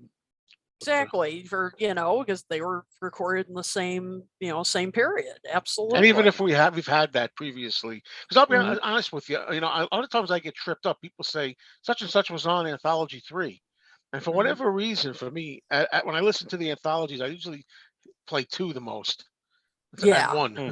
but I Yep. very seldom play 3, so I forget what was on. Exactly. So even if it's on there, I would like to have seen it on here for Yeah, continuity and yeah, yeah. absolutely. Um, and we've kind of touched on this already, but it is a shame in a way that we've heard a lot of this already, but good to have in better quality. That's for sure. Mhm. So yeah, highlights for me, All Things Must Pass. It's really a great, even though the harmonies, I mean, they would have had to have done a lot more work. Mhm. They're rough, but really interesting to hear. Um, what it might have sounded like if the Beatles had recorded it, and interesting, to hear George. I mean, it's interesting how George, clearly was a little shy about Hmm. bringing this, amazing composition to the others and saying, now if anyone wants to join in, Right. and then Right. you're just thinking, oh my God, this is All Things Must Pass, and you're Right. like, now this is this little song, and if you want to join in, just a Yeah. classic, and but interesting to hear, what it could have been. Um, and I think Tom, you mentioned "Oh Darling," Yeah. which is it's really interesting to hear, even though Paul's not singing it like in full voice. Right. Right. He's holding back, but it still sounds great. And some, he's clearly kind of working on his vocalizing a bit. Hilarious backing vocals from Mm. John. He's having some fun, and Hmm. saying, "When you told me," Right. and and all that, and when it's singing, "Oh, and I do," and all this, and then hearing Billy Preston working on the keys, that's great. And then, as you mentioned, announcing that Yoko's Right. divorce came through, and of course, most of this had been released previously on Anthology 3, but to hear Yeah. the whole thing, Right. great to hear.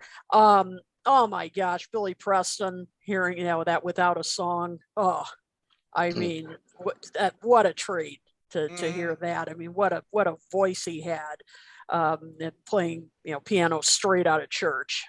Just fantastic. Hmm. My only complaint, it was too darn short. I mean, Mhm. that was Yeah, that's so often the case. it's too darn short.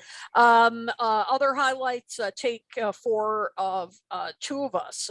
Just that slightly different guitar Mhm. riff at the beginning. Yes. Yes. Good point. That's Slightly, but and the vocalizing is a little bit different, but the harmonies, are just as Mm. tight as ever. That was a great version. I think somebody already mentioned For You Blue, take 4. I think you mentioned it, yeah. Ken. Yep. A little bit of a different vocal from George, a little bit of a different style. That's the other interesting thing listening to some of these, that you can tell they're working on their vocal styles. Like on here, he's using a little more vibrato. And some other takes you hear them, they're just Hmm. fascinating. Like hearing them trying to figure out, how am I going to sing this, and then and I love at the end when George is like, "Does this guitar sound in tune?" Right. Just great little, Yes. just great stuff. I've Got a Feeling, take 10. While it's not perfect, I love the energy between John and Paul. You can really hear it in that take. So it Hmm. wasn't good enough to be the final take, but you just love, you really hear the energy. Get Back, take 19. I think, did you mention that, Ken? I think, or I'm not. Which version was that? Forget the Take numbers. The 19. Is that the one with the coda that they used? Yeah, I think probably. so. Yeah, I Or- think it was. And it's a slightly different Yes. solo from Billy Preston on that, which was great to hear. And it's just astounding how, and this was the case in many of the songs. I mean, again, this was a different take, but Paul's vocals were just flawless. I mean, just flawless on this. I mean, they could have been I mean, it could have been the final version. You know, and I mean, that's a lot of takes, folks. I mean, that's a lot of takes, and it still sounds great. And I think this was the version where he was doing all the laughing and all at the That end. was, That became. I think, on disc 3. That was Get Back Take 8, I believe. Oh, okay, okay. So maybe that's a different one. And The one at the end of the movie that they use at the end of the credits. Or is that another one? maybe. No, Maybe that's what's what the I'm one? thinking of. the Get The Back one he Take says, 8 was. Go ahead. We got to sorry. get it together. Is that the one? Or I'm getting mixed up. The one we got to get together. Well, there's That's only what I'm thinking of. 500 versions during that month. So confusing.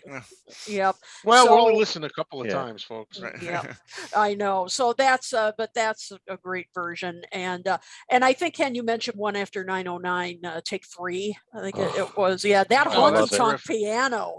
Yeah. Oh man, Yeah, great. that's a highlight Great. for me. Great stuff. So yeah, so I mean, it's just fascinating, as you said, Ken, to watch or listen to these songs evolve and listen to them, trying out different vocals, trying out different solos, how they're going, feeling their way through these songs. It's just fascinating stuff. I love it too. Absolutely.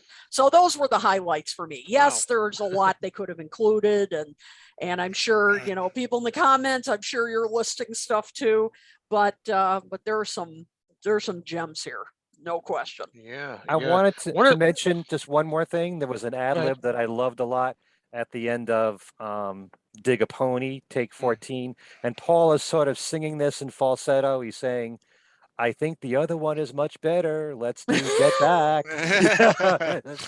And we learned what Nice. George likes for lunch. We learned that as well. Oh, the cauliflower with cheese sauce. Yeah. Don't forget that cheese sauce. Yeah, that's right. Yeah. And there's not much that I can add. I mean, you've covered everything, but there's one thing that I don't think anybody mentioned, but that I think is kind of a little highlight. Octopus's Garden rehearsal Yeah, the rehearsal. is on here, which is nice. And George asks if Ringo's got any more words. Right. Ringo plays a little on piano, and that's the Octopus's Garden bit has always been one of my very favorite moments of all in a Let It Be film. Right. That bit. But Joe, when he's done, then everybody's laughing, and I don't know if That's what I everybody's thought. laughing because they're making fun of it, or they're just laughing because how just cool, the way he cute, how is adorable. being, They're kind of charmed. yeah, exactly. Yeah, right now, he's. I he's can't not really as good. tell the tone of the laughter and the after. Yeah. Ringo doesn't take himself seriously. So this is like he's attempting to write this song. Right. He knows he's only got a few lines of lyrics, and he's making fun of himself. Sort of Possibly, not taking right. himself Yeah. seriously. Man, But it's better funny than when he Teddy doesn't Boy. have the words. Yeah. Uh-oh. It would be nice. A Right. paradise. In it's like, paradise, yes. Let me fit something in there. Right. And then But- George plays the guitar and does that. Yeah, it would be nice paradise. Yeah. Yeah, that's and an it's interesting interesting to one, too. notice that George is the one that wants to help him write it. Right. Oh yeah. Yeah. Sure. Well, boy, we covered everything. How so fast too? Any other thoughts or any other viewer comments or? I don't know how people feel about those beeps from the Niagara reels. I mean, they don't really bother me that much. I don't know how you guys would have felt if we had stuff there with the beeps. I kind of enjoy it. I mean, it's obviously that they're filming, and it's part of the filming of that time in Twickenham. So that doesn't necessarily bother me. I mean, I'm sure we're going to get more of that come the Get Back films. But it wouldn't have bothered me if they added stuff in here with the beeps. I didn't mind I I agree. wouldn't mind the beeps as much as the talk. this is Slate 1, 03, Right. you know. Oh, Oh yeah. There's that as well. You Yeah. know. I have to admit, the beeps drove me nuts. They drove me nuts. And then, yeah, the Slate one, and then Right. the beep. I like that you can hear better Mm. what's going on, and then, yeah, if they, and it was also hard sometimes because and I think we mentioned this toward the beginning of this conversation about how they would often, talk over each other and Right. everything. And so, Hmm. yeah, reducing some of that noise, Mm. I think really is great, because sometimes when I got copies of these earlier tapes, yeah, it was hard to make out much Right. at times between the beeping and the, all that. So they can clean that stuff up. Great. I'm all for it. I wonder if there was some Yeah. more oldies jams that could, little bits of songs that could have been put in. I guess you could have put a lot of things in. I remember hearing a version of "Shot of Rhythm and Blues." I think Yeah, they that I Oh, liked in one of yeah. covered a these. lot of oldies. I mean, again, all you have to do is just Google what they played, and you'll see all these oldies that they did Mhm. during You those can sessions. you can Google, you can Mm. find a page that lists everything that they Yeah. rehearsed during that month. Yeah. I think Yes. Yeah, All in Beatles order. Exactly. Bible Right. website Right. has a full list. Yeah. even if Yeah. it's a few words, right? Right. Everything, Yeah, and that's the thing. Like the "Please Please Me" thing, it's only a couple lines. It's not like he ran through the whole thing. Mhm. Like he would like a Vegas lounge singer. But it's interesting. Didn't they do like an Everly Brothers tune too for a second? Was it Wake Up Little Little Susie. Susie? Oh, Yeah. You know, Oh yeah. yeah, on this it Yeah. wasn't if it much. didn't say it, in the Right. in the box, Yeah. I wouldn't even know. It's only a few seconds. Exactly. Most people Right. wouldn't say, Yeah. "Oh, that's obviously the Everly Brothers." Right. Yeah. Yeah. But I agree with you, Tom. The beeps would not at all annoy me. But I think way back when we first started doing this show, Right. like 2 years ago, I think it might have been you, Tom. I don't know where I heard this, but someone had come up with an idea, and I think it would have been great in the Let It Be box set, the proposed one, if Mhm. maybe you had a disc of just them rehearsing songs that wound up in their solo careers, Mm-hmm. a Yeah. separate disc, them rehearsing 50s Yeah. rockers, just the Right. choicest ones, the Right. best in terms of performance or that have interesting bits in them. You could have done something separate of, a few songs that ended up on Abbey Road, you Yeah. know, do it thematically and make it interesting that way. They did a Yeah. lot in that month, and that's why this month, the January '69, is one of my favorite months of anything they've ever did in their 9 years or 8 years of recording. Wow. Yeah. It's a Yep. fascinating month to study because, like we Right. said, they had only these really like 3 weeks to get the Yeah. job done, to Yep. have enough songs to release on an album and to do a concert, even though it was only 5 songs in the concert, Right. as it turns out. But still, and the Let It Be album turned out to be a little bit of patchwork, putting in, across the universe in there, and then they had to record "I Me Mine." Right. Does it ever say in the booklet, because I've only thumbed through the booklet, why "Don't Let Me Down" wasn't in the original Let It Be album? Maybe because the single was first. Maybe. Well, Yeah, but then I've "Get Back" was a single first as well. Oh, True, that's true. true. yeah, and Although I two thought different maybe versions. because it was on the Hey Jude album. Which was released first. Mm. The Hey Jude album came out Yeah. before, First. yeah. Yeah. So Yeah. maybe it would have been Yeah. duplication, Yeah. too soon. Mhm. I don't know, but Yeah. a lot of people question. They think that the album would have been a lot stronger if "Don't Let Me Down" was on there, and I agree. Yeah, Yeah, I I agree. see. But then again, you've got an album with 3 number ones on it, whether they were here in the US or Yeah, in that's the UK. incredible. I mean, Yep. and then, like I said at the beginning, I mean, this is like an album that people consider one of their lesser albums, and Right. it's got 3 number ones on it. That's what I know. always say. Imagine any band. Some bands they could go through 25 years and never get one number one. Hey, listen, if your You know? worst album has 3 number ones on it, you can only be so lucky. Yeah. Are there any other albums? I mean, maybe I'm not being forgetful, but any other albums that have 3 number ones on them? Or something like that? But were they all number one in the US? I don't recall whether were all 3 number one in the US. Yeah, I think "Get Back" was here. Hey, Longer Bachelor yeah, Running Mystery Road. Tour. Yeah. But what other albums? Yeah. Mystery Tour? Yeah, Mystery but that Tour. was after. Well, this was after the Um, fact as well, kind of. But Oh, Uh-huh. yeah. yeah, Yeah. Well, now we got a nice trivia. Well, I mean, question. I know there's albums Yeah. that have 2 number ones, especially a lot in the 80s. Didn't Beat It, Thriller have a couple Thriller, number yeah, ones? yeah. Beat It, Billie Almost Jean. 3 because Well, I The mean, Girl Is Mine was Beatles number wise. 2. But Yeah, Beatles I mean, the wise, Beatles yeah. are, Oh, Beat It was. you know, To go Beatles-wise, through saying, that. oh, the worst Beatles. I mean, I get it. I get why, Right. you have to rank in order. But then again, they preference. weren't releasing songs from albums as singles too. You got to remember that. Well, somebody You know, disproved that. Was it Ken? Somebody said, wait a minute, but there's actually they did this and they did that, and Yeah, but this the was a Magic and the single. Mystery Tour was a U.S. thing that was Right. just put together. Yeah, I'm that's just really thinking that's that like you a did. You compilation. still had Penny Lane, Hello Goodbye, Right. All I Need Is Love, which are number Right. one. All number Yeah. 1. Right. But So it's going interesting. back to what you were saying, Tom, it's true though when you think about it that here this is considered, their lesser album, Right. Weaker. and not only are there 3 number ones, but I mean particularly, well, I guess you could say all 3. I mean, Get Back and Let It Be for sure. I mean, those are not only number ones, but those are considered like classics, Yeah. standards. Right. I mean, and Long and Running Road, I guess, even though Oh, for yeah. some reason today that album or that song is kind of, I don't know, some people don't like it, and there's Well, they're controversy. wrong. And I agree. And I It's agree. kind of dirgy, but I do like it. I do like it, but it's dirgy. But I mean, like, they're staples in Yeah. Paul's sets. And I Right. would say Across the Universe, I mean, is like considered a big song of John Yeah. classic, even though I think it's not a it's. number one single or anything. I That's think 4 that right song there. has gained in stature. That Oh, one, absolutely. Across the Universe. Robert Henry wins. The Beatles 1 had a lot of number 1s on it. Yeah, it Thank you. did. Yeah.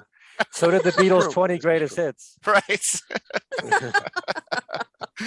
This did the is a Red fact. Album and the Blue Album. Robert Anyways. Henry also says Joe's Teddy Boy is still better than Monkberry Moon Delight. Oh, No, it's not. I don't know about that. More words for one thing. He doesn't like Monkberry Moon Delight. This is a Yeah. reference to Some people didn't like it, and Oh. Robert Henry's one of them. Okay. this Shame is a on you. reference to Joe's Fab Gab, which I'm sure you'll mention at the end of the show. But Joe's Yeah. Fab Gab, where they were ranking the Ram Yeah. tracks. And, Okay. Yeah. Monkberry Moon Delight became a very controversial track during the ranking.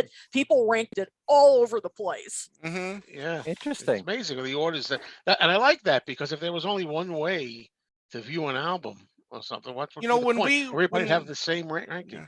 When we ranked it on 2 legs, I had it at number 4. I think that's about where I think had mine's, it. I think mine's 3 or 4 it was. Yeah, I forget. Mine was 3 or 4. Yeah, that was a great song. Oh yeah. Now I just Mine gave would it. Now I be, just gave it up. you know. So Mine would be somewhere in there. That's should we tough say? to pick your number one song from Ram. That's a Backseat of my tough car. one. Backseat of my car. Oh, mine was easy. No, I put that 8. I know. I can't show my face here anymore. I know, but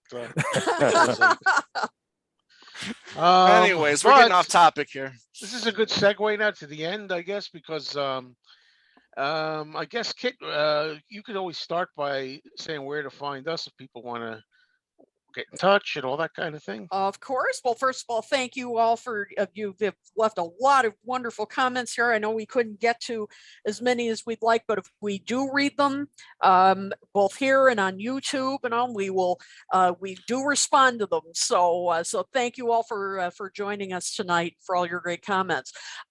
You can find us on, of course, Facebook, where you're watching this right now. You can find us on YouTube, and please subscribe. Where our numbers are going up, but Yes. please subscribe. With the puppy They are dog, going with the up. puppy dog Going up. look, you know. Yeah. Up. We need Oh, those I think numbers that's up. also Beatles. We're going up. Exactly. So please subscribe and tell your friends. You can also find us on virtually any podcasting platform that you use to find all your favorite podcast. And you can also find us on our website at talkmoretalk.com, and you can find us on Twitter at talkmoretalk1, the number 1. And please feel free to get in touch at talkmoresolotalk@gmail.com. We love your feedback. If you have ideas for future shows, you can let us know.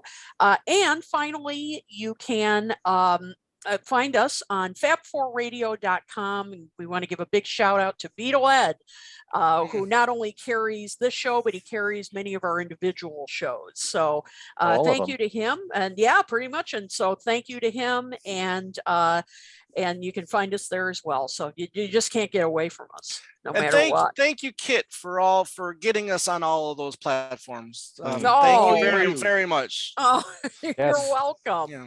Yep, we're just your work has not gone unappreciated. So we really thank you. Oh, I appreciate it. Well, I appreciate thank you. Yeah. Oh, you're almost welcome. as much of a workaholic as Paul McCartney. That's right. Almost. So does that include, are you including anything that you've done lately, Kit? Or sure, I can include that. Just a couple of things. I was recently on When They Was Fab with our good friends of the show, Ed Shen and John Stone. We did a show where we talked about the trailer for Get Back. And another guest on this episode was a good friend of our show, Marv Quibble. And we really had a good time. Isn't it just great that you can do a show on a 4-minute trailer? I know. Isn't it just awesome? And it's over an hour. Yeah. There are shows that have been done on one song. Yes. I know. Yes, pick I've it done apart. That too. Yeah. Absolutely. And yeah, we had a lot to say about it, about a trailer, and we had a really fun conversation about it. So you can check that out. Just go to the When They Was Fab Facebook page, and you can also find their show on Podbean. So do check that out. And then this Thursday, October 28th, I'll be doing my monthly show, not in the backyard, unfortunately. That's done until the spring. Yeah. Weather, you it's too cold. Those gnomes away. Gotta put those gnomes away, and and yep, too cold. So they need sweaters. Yeah, I gotta put. Rub it in. And I'm getting a gnome of my own. Yes, a gnome of my own.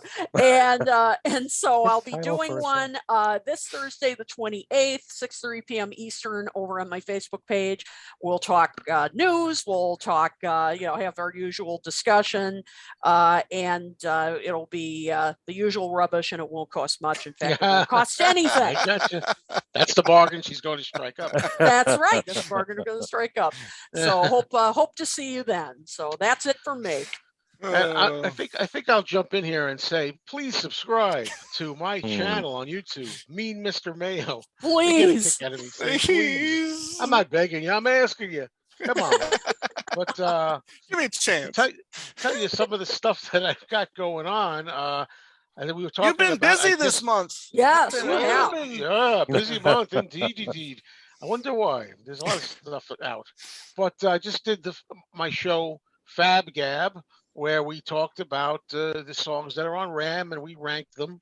So you might want to have fun looking at that if you like the Ram album. Want to see where does your choice fit in for first song, last song, middle songs, and then the Fab Gab before that. We had, I think, all of us here, my Talk More Talk co-hosts and other guests. We had 9 people in total. If you go back a Fab Gab, a few videos on my channel, we talked all about all things Get Back and the book and the trailer and all that. So there's a lot of stuff about that. And I made a lot of videos recently showing all different versions that are out there.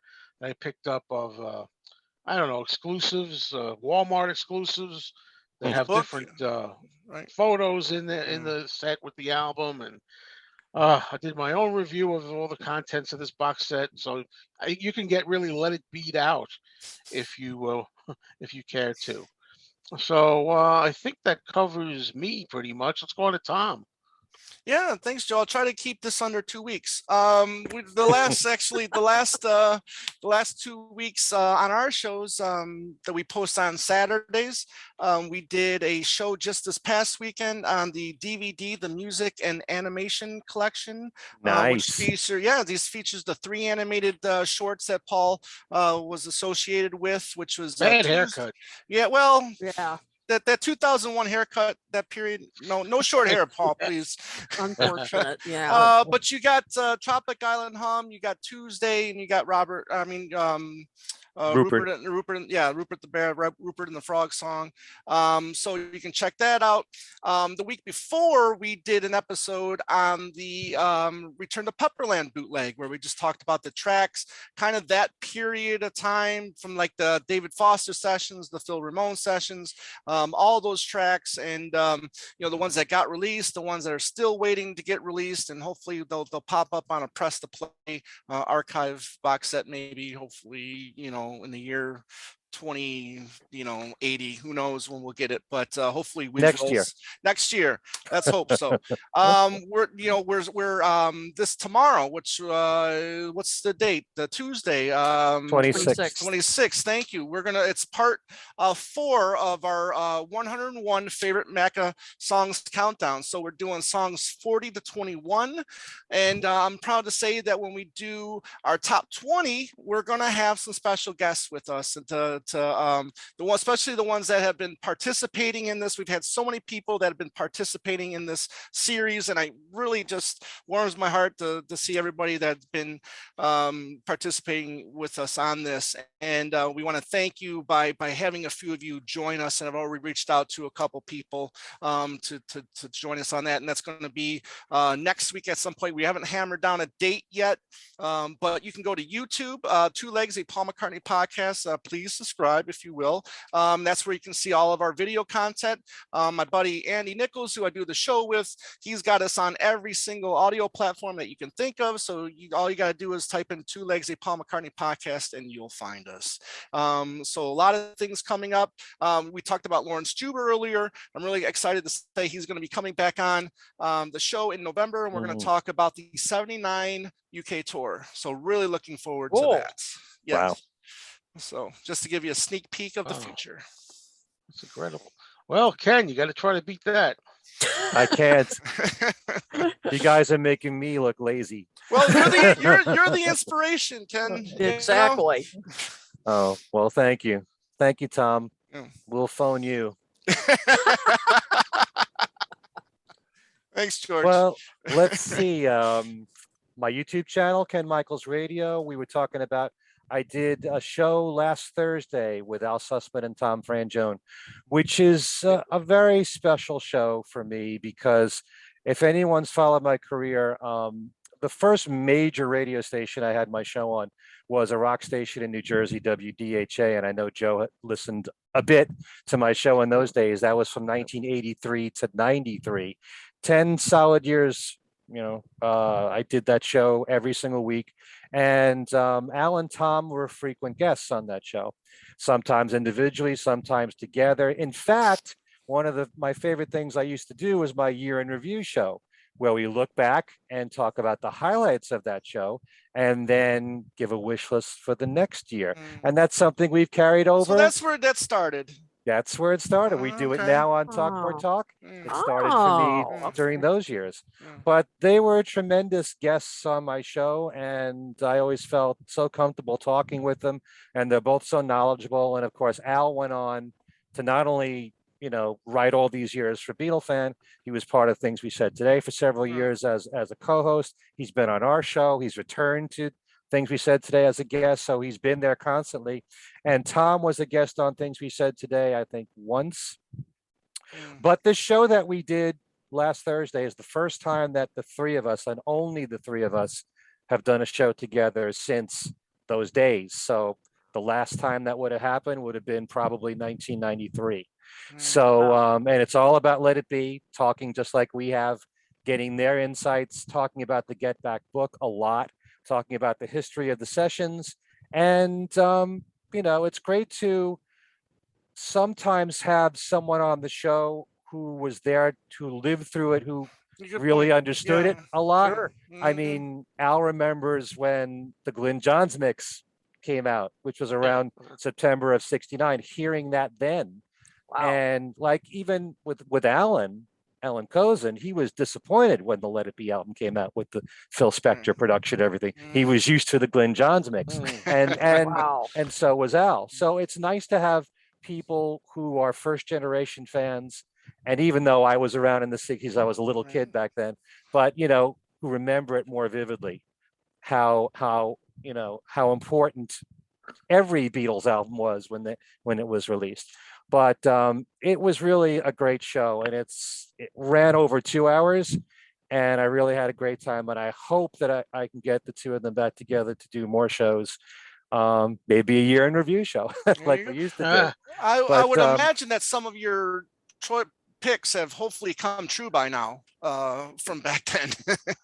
you know. probably I have to go Yeah. back and listen to those old shows. I haven't And listened Ken, to those shows Right. since those days. Ken, But I I have many really, of them. I Yeah. Right. really loved when you had Alan Tom on the story about, which I'm not going to spoil here, the McCartney Russian album Oh Mm. when yeah. that came out. That was a good Yeah. story. Well, I won't give all the details, but Tom came to the station alone, and he got a copy when it was impossible to get here at the time of the first version of that, and we played tracks of it on the air. Wow. And for anybody in radio, you got to imagine whatever show you're doing, the most exciting thing in the world is playing something brand new right when it comes out. And in this case, something that was tough to find at that time and to pick up here in the US. And Tom helped me out quite frequently Now on the show with that stuff. that would have been before it was available on Club Sandwich then. It was the first version, Okay. whatever, All right. the first version that came out in Russia. Okay. Wow. Yeah, and somehow he got a copy of it and he brought it to the station. So it was exciting No kidding. to say the least. And yeah, and we talked about, you know, one show of mine during those years that I will never forget was that BBC show that I mentioned. I did a BBC A to Z show, Yeah. and this was before we had Live at the BBC, the official release, and everything was a bootleg then. And I had them in a mixture of CDs and vinyl and cassette, and even on reel to reel. And somehow I had to manipulate playing all those songs in alphabetical order Mm. and trying not to Wow. have dead air. Fortunately, we had a remote button to play the reel to reel, but the cassette was always a problem because you couldn't cue it up real tight. And I probably lost a lot of calories during that show, during those hours.